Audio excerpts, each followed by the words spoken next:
We didn't want to just rebuild the Louisiana that we had. What would a better Louisiana look like? When the storms happened, because they affected everyone, it actually allowed us to have some conversations that we just couldn't have before. What's going to be your Katrina story? Are you going to be a hero, or are you going to be a part of the problem?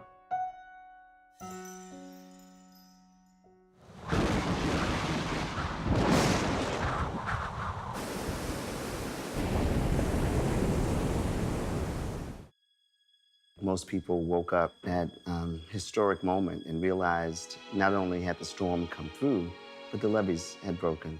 And there were sights that we'd never seen before, no one could ever have imagined. The storms, if you will, of racism and financial disparity hit the shores of Louisiana many generations before Katrina and Rita did. Just literally hours and days after the levees broke and Katrina hit land. We were founded as Louisiana Disaster Recovery Foundation.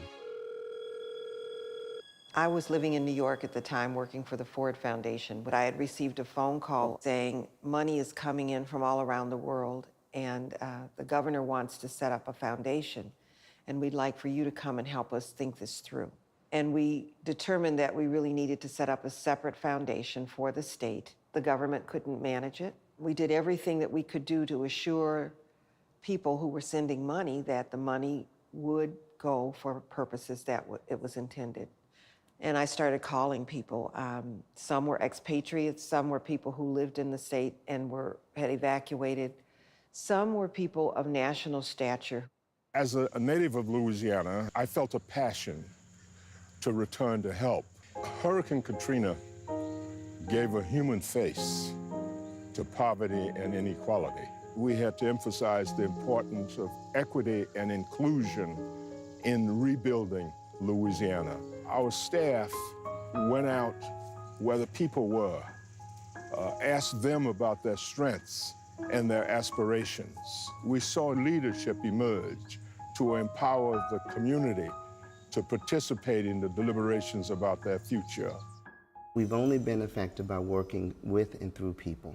My name is Flozell Daniels, Jr. I'm the president and CEO of the Foundation for Louisiana. The vision for the Foundation for Louisiana going forward is to continue to make investments that are responsive to communities, to become a permanent philanthropic organization, state-based or statewide, focused on philanthropy in a way that would be deeply steeped in equity and inclusion, develop policies that protect neighborhoods and people in neighborhoods. Those are the kind of policy practices and things we're seeing come out of the investments in people and policy work that we think will change the face of the city and the state of Louisiana. I think as a society, we're all made stronger and more resilient when we coalesce and pull our efforts together to make sure that our neighbors have access to the resources that make them strong enough to be able to withstand and to overcome challenges. What we've seen a lot of is indigenous people, if you will, in New Orleans and across the state, where people come to this community. Lots of tourism, lots of financial transactions dependent on those cultures. But the people who own those cultures rarely get to participate in those economies. We were able to offer some trainings to some of the culture bearers in the LEAD program. Information about how culture bearers in particular, who are holding cultures sometimes rooted in different ethnicities and races of people, how we can strengthen the work of actually maintaining culture and tradition. The foundation came in and they began to talk about how they could help the Mardi Gras Indians themselves coming to the forefront. I had the opportunity to become a part of the foundation's programming. By collaborating with people from all over the city, we were able to realize that what we had was a jewel. FFL's commitment to preserve voices in the spirit of the people who maintain indigenous cultural traditions that emanate is a model for other organizations. I've seen what happens when you invest in people. I think Louisiana's people are its most valuable resource. This is a story that people will tell for a very, very long time, and how the people fought back.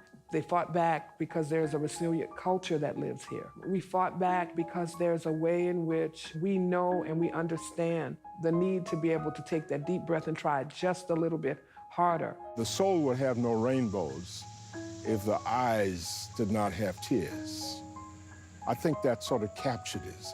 The people were resilient because they had the faith that someday hope in history would rhyme and to rise from the adversity better than they were before.